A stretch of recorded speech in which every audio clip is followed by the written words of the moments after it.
Welcome back to History Quest meets Right to Record.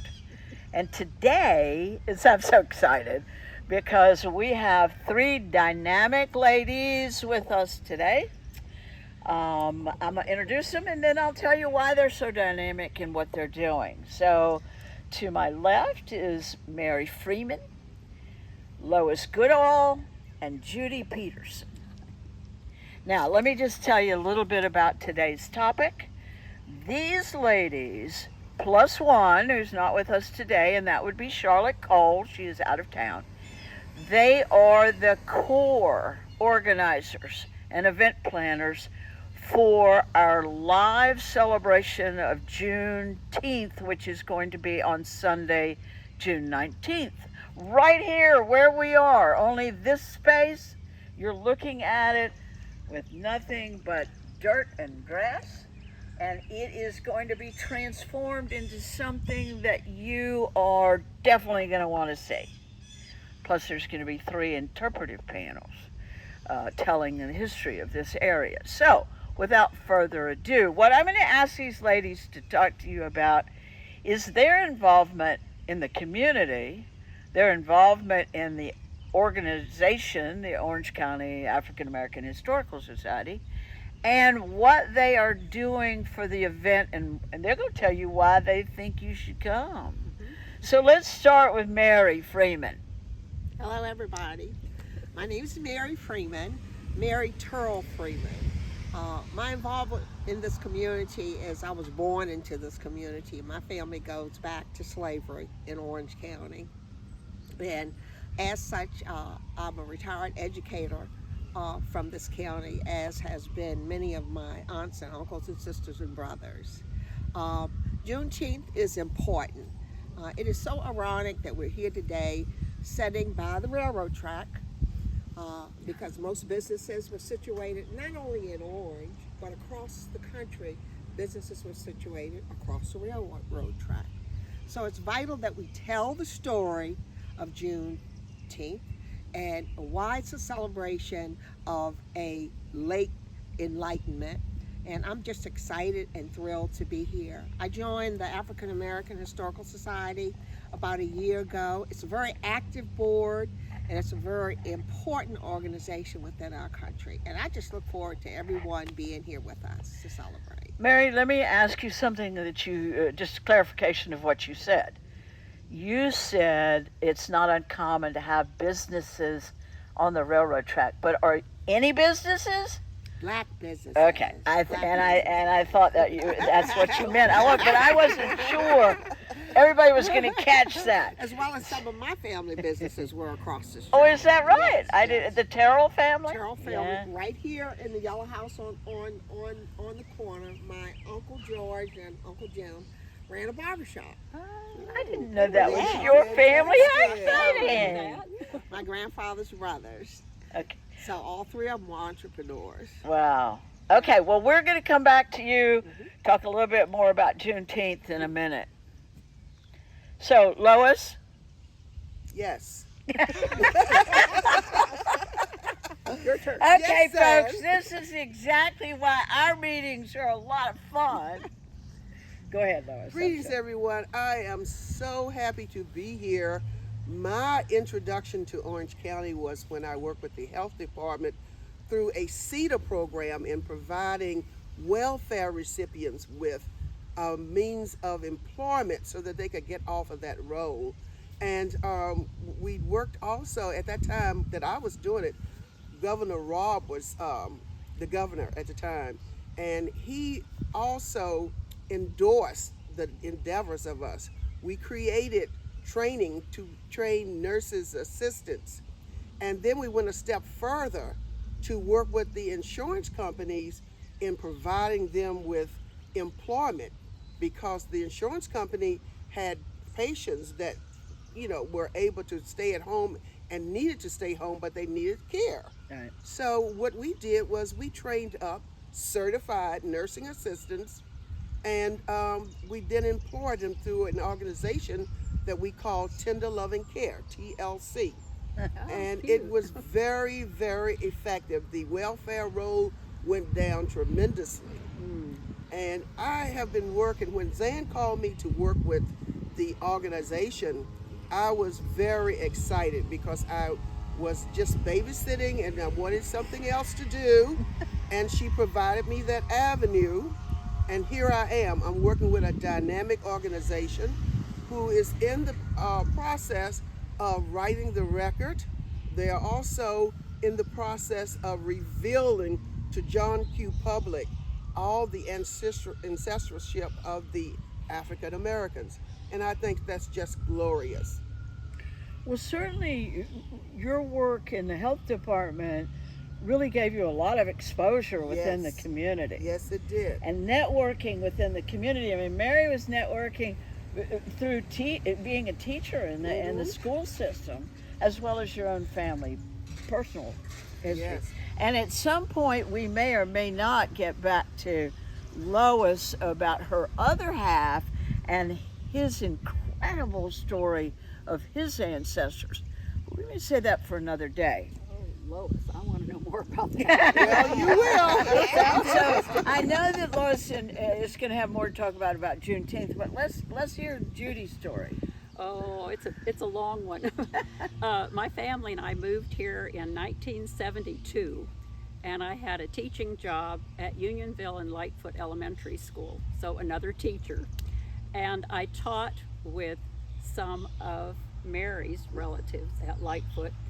But I also, when I came to Lightfoot Elementary School, I had no idea why the name of the school was Lightfoot Elementary School, when all the other schools in the county had Gordonsville, Orange, Unionville, the names of the schools, names of the towns. And so I started doing research on Isabella Lightfoot, and the students helped me interview local people and try to find out more about the history. And I found out that she was hired to teach the children of past slaves way back in late 1800s. And so I got very interested in African American history. But then Edna Lewis and Ruth Lewis and George Lewis were all part of our community at Unionville and very active members of the African American community. So Ruth Lewis turned me on to Wilson Cobb's in Gordonsville. So Cobb Street, if any of you are watching from Gordonsville, Wilson Cobb's father was a doctor in Gordonsville. So here I am now, Unionville, Lightfoot, Gordonsville, but honestly, I didn't know much about the town of Orange. And so I got involved with the African American Historical Society, which fit right along with what I was studying and researching. So now I am connecting on Juneteenth, trying to get some of our Lightfoot African American drummers who worked with Darryl Rose to come back here on Juneteenth and play drums right here in downtown Orange. So it's working beautifully, Zan. Thank you. Thank you, Judy. And you again have kind of dropped a little curiosity thing when you're talking about Wilson Cobb. I hope. And so that will be another story, but that was one of the things that got Judy and I connected. Is she wrote to me and said, do you know about Wilson Cobb and from Gordonsville? And I will tell you this, tell the readers this, because or listeners, it's a story that's screaming to be told. You know, a year ago we unveiled the portrait in the circuit courthouse of a Tuskegee Airman named Captain Maples from the town of Orange. What people may not realize is that Orange, unlike no other community that I know of, had 4 Tuskegee Airmen. Mm-hmm. And so we hope to be able to do an exhibit on all 4 of them. That's more of maybe a permanent exhibit in the depot, but that's down the road. And so we're taking it one step at a time. But the Cobbs, I will tell you this, the Cobbs were 2 of those Tuskegee Airmen. And apparently Wilson Cobb, once he got his pilot's license, he flew into the Gordonsville airport. Oh, I didn't know about Yes, that. he did. See, I told you I had more to learn. So anyway, lots of grand stories. So let's go back and talk about Sunday, June 19th. What's going to happen right here? Well, you know, one thing, we need to back up a little bit. My Okay. first time being exposed to Juneteenth was when we had it at the Mount Pillier. Okay. That was the first time, and I fell in love with what was transpiring there. And I felt at the time that we needed to have more exposure to it. And in so doing, if we can bring it forth more, then we expose more people to understanding what transpired back in the day during slavery and after slavery. And I thought it was so unique and so important to go there that I threw myself into it. And then when Zan called me, Zan, not Jan, Zan called me, I grew even more excited. I said, this is going to be an opportunity for me to work with Juneteenth in bringing it forth so that everybody will be informed and everybody will be able to enjoy what we got it, know. yeah. Yes, yes. Right. Okay, so The first thing was that Orange High School drummers and jazz group are going to come marching down Chapman Street or Railroad Avenue or whatever about 11:30, 12 o'clock, and bringing jazz music and drumming down the street to the park. And then we're going to have a drum circle. So that's going to start, and Fantastic. people are welcome to come and join our drum circle. Daryl's bringing the drums. and that's about 12:30, right? About 12:30. Right. So, and the jazz band will kind of play some solos and jazz New Orleans style, Right. some jazz blues music. And to kind of circle back a little bit to give people a more umbrella look at the day, the dedication and ribbon cutting for this park, which will be fully landscaped and the interpretive panels will be in place. That's sort of the anchor of Sunday, June 19th live programming, but it's not the only thing. And so Judy has mentioned a couple of things. We wanted people to come down and spend several hours. Yes.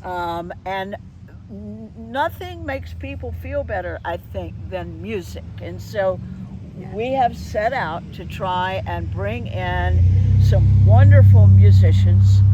The criteria is simply that the music has to have its origin in African American culture.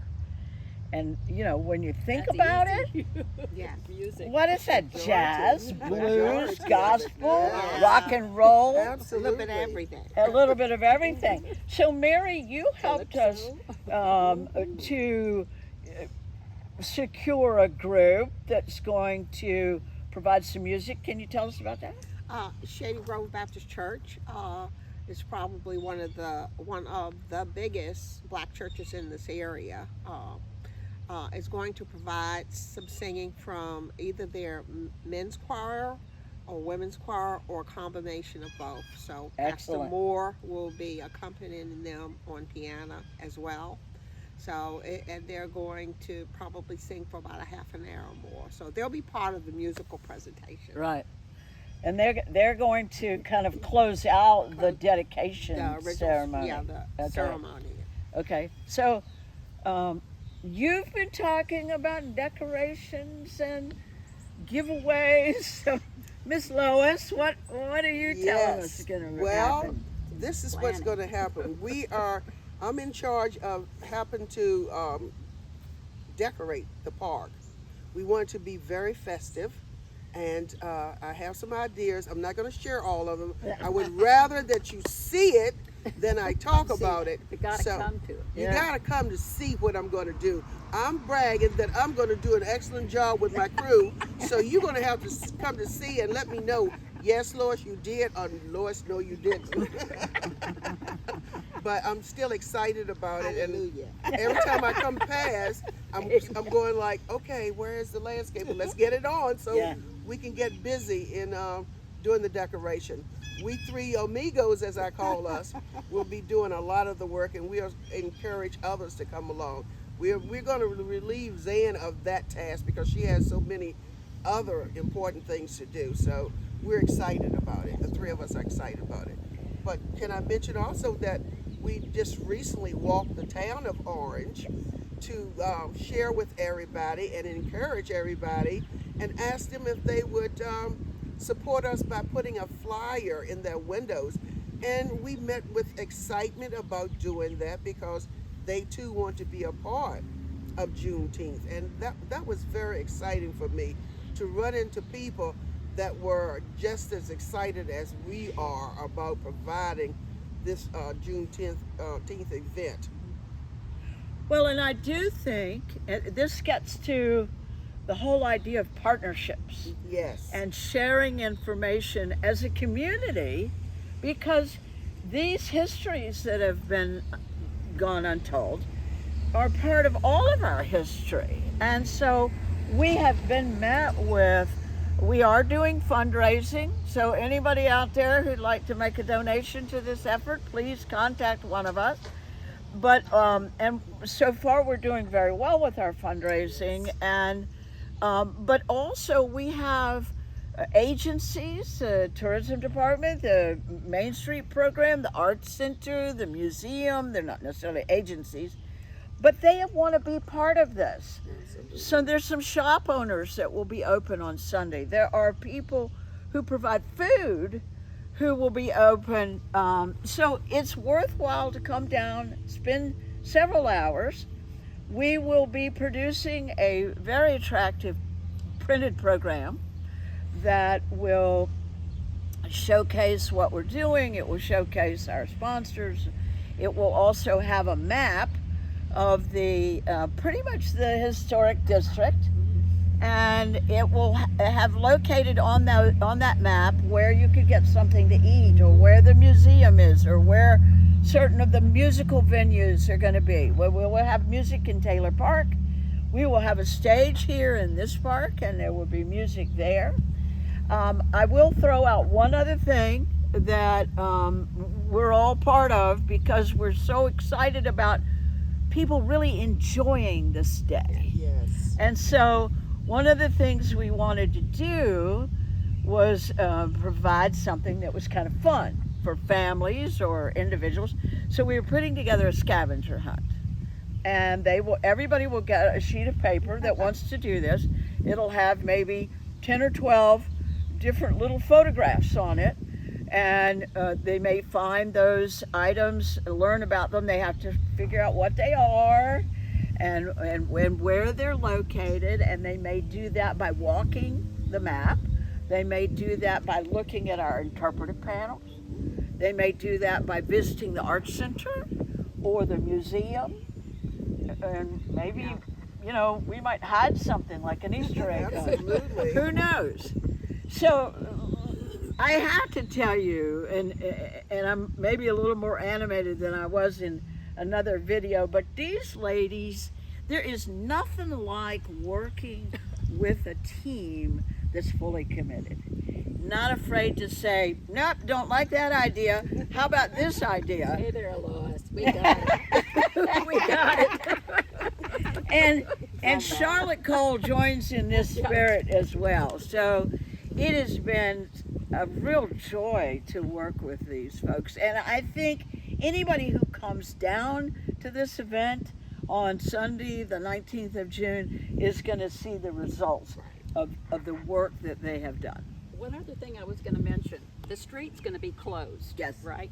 If people want to dance to the music, there is going to be room out here for dancing with the drumming, dancing with the music. So when Zan mentioned to come and have fun, please don't feel like you just have to come stand and sit. Come and get involved. Yeah, absolutely.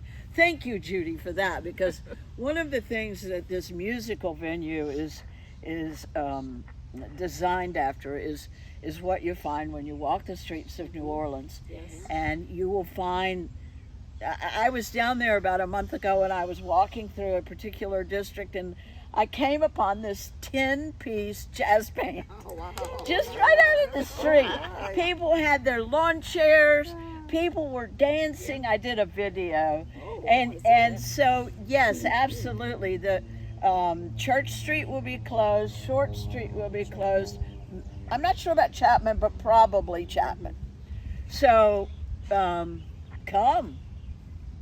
Anything else you? Come and enjoy. Yes, come and enjoy. As an educator in this county, it's important. Juneteenth is important. Bring the children Yeah. because they Yes. don't know their history. Yes. Chapman, the street has not been taught in our history, and children need to know the significance and have pride and experience the opportunity of what their forefathers did Absolutely. in order to live. And it wasn't an impression that they were oppressive, that it was that they were very progressive. Yes. And That's the takeaway. Yeah, the takeaway is it was amazing the things they did. Very well put, Mary. And I would also add that part of the program, I won't get into all the speakers because we don't have them all confirmed yet, but part of the program that I do want people to know about is we will be having a libation ceremony. And if you don't know what that is, I suggest you Google it. Come to the event, you will see it firsthand. But I can tell you this, it is a ceremony that honors one's ancestors. So I'll leave it at that. If you come, you'll get a program. They're all free, and in there is going to be a write-up, and you will meet in another video. You will meet a gentleman who is going to perform the libation ceremony.